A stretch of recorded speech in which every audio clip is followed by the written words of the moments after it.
Hi, my name is Phil. I like talking about politics, and in this video I'd like to discuss the known and rumoured moves behind the scenes in what appears to be an epic power struggle within the Labour Party, particularly under the belief that Jeremy Corbyn will not be Labour leader beyond next year, and especially under the belief that Labour are not exactly going to bring the resounding victory in the next general election that many would hope for. But first, if you find yourself enjoying the video, then please click the like button and subscribe to the channel. Now, I'm going to warn people here, especially if you've not really been watching this channel for very long. If you're a Corbyn supporter, then as is sadly often the case, you're not likely to be comfortable with some of the things I'm saying. It's your choice whether you wish to struggle through it or not. So it could be argued that at the moment there are three major factions within the Parliamentary Labour Party, and that each faction has varying levels of support and opposition within the wider Labour Party and unions. So let's have a quick look at how it began. So Jeremy Corbyn had and has massive support amongst the Labour Party membership. He is, however, not trusted by the wider voting public, even the voting public that would normally vote Labour. This is why the Labour Party is being killed in the polls and has been killed in, for example, the local elections earlier this year and the European elections. The support sneaks up and down. You know, it goes up when Labour move towards a Remain position and down when it moves away from it, sort of indicating that people are happy enough with the general policies, but not at all the Brexit position. But the problem is that it has been consistently behind the Conservatives this year.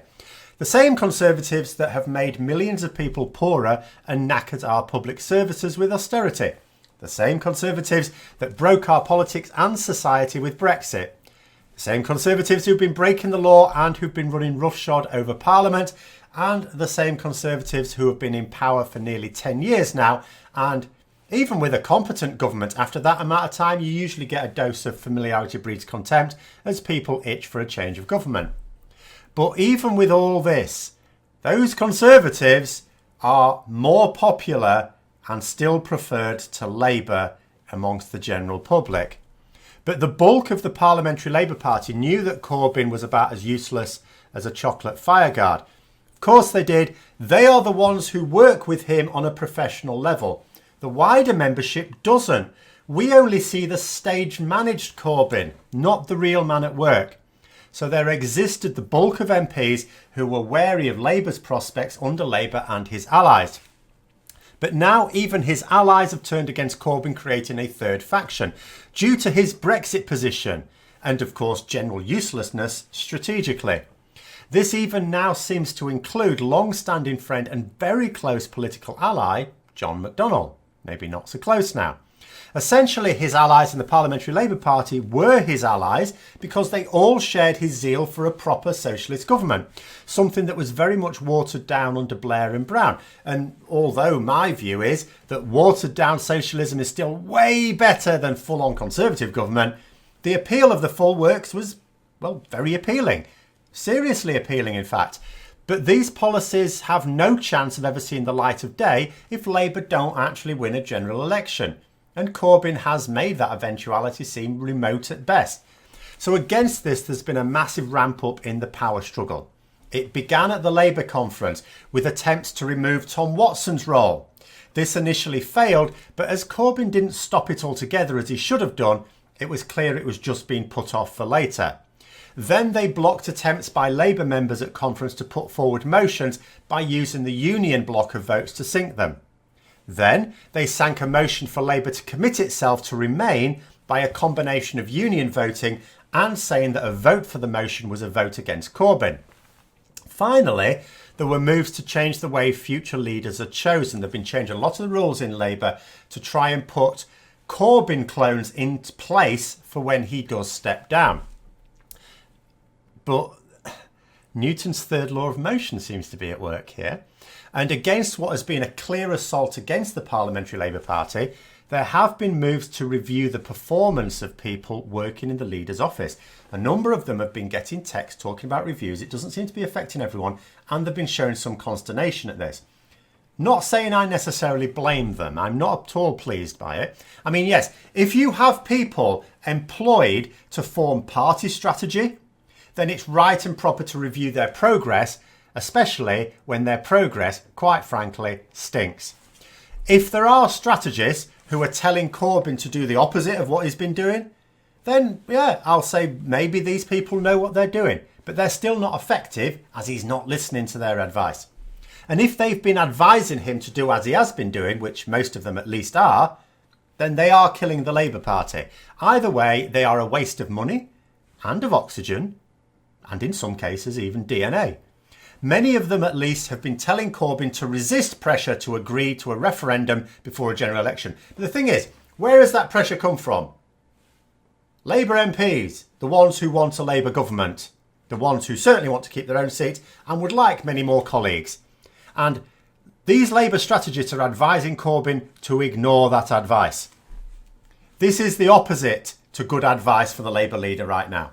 The details of the struggle going on with Labour are difficult to divine at times, but Corbyn's chief of staff, at least, Carrie Murphy, was moved to Labour HQ and out of Corbyn's office.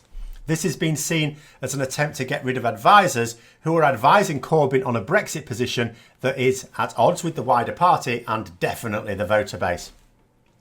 And it was odd to see a Corbyn supporter describing this as a slow coup, when there is also the same thing happening the other direction. You know, if there are purges going on, they're happening both ways. And, you know, it could be said that at least the removal of advisors who have been killing Labour in the public's mind is at least a good thing for the party. And as I believe in Labour principles, a good thing for the country as well. But there is a right way to do things and there's a wrong way to do things. And a morally wrong method used to deliver a morally right outcome is still a morally wrong method. I've never really been one for buying the whole ends justify the means argument. If I'm going to complain about underhand methods being used to oppress sections of the party who want Labour to form a government, I can't then support those same methods being used against them, against the people who are knackering Labour's electoral chances, quite frankly, just because I oppose them. And all this represents to me is just a further feared split in the Labour Party. Too many people in Labour have been so focused on the Conservative split that they've ignored the giant fissures appearing in their midst. And for me, a Labour split is a far more realistic prospect than a Conservative split. Not only are Labour personnel, whether you're an activist or an MP, far more likely to act out of conscience, in my opinion, but there are no wealthy and powerful backers holding the whole thing together. So acting on conscience sometimes means that it's more difficult for a central leader to get you to behave because, no, I'm going to stand up for what's right. And that's what a lot of people in Labour will do. And again, in terms of the backers, the Conservatives may be unpopular from time to time, but they will never fold because the wealthy elite will never allow them to fold as long as they do what their paymasters tell them. But who is there to hold the Labour Party together if it's abandoned by the people? If it's not trusted by the people, what is there left? But anyway, those are my thoughts on the admittedly opaque latest battle for control within the Labour Party. I hope you found the video interesting. If you'd like to support the channel further, then please click on the Patreon link for details. And until next time, I'll see you later.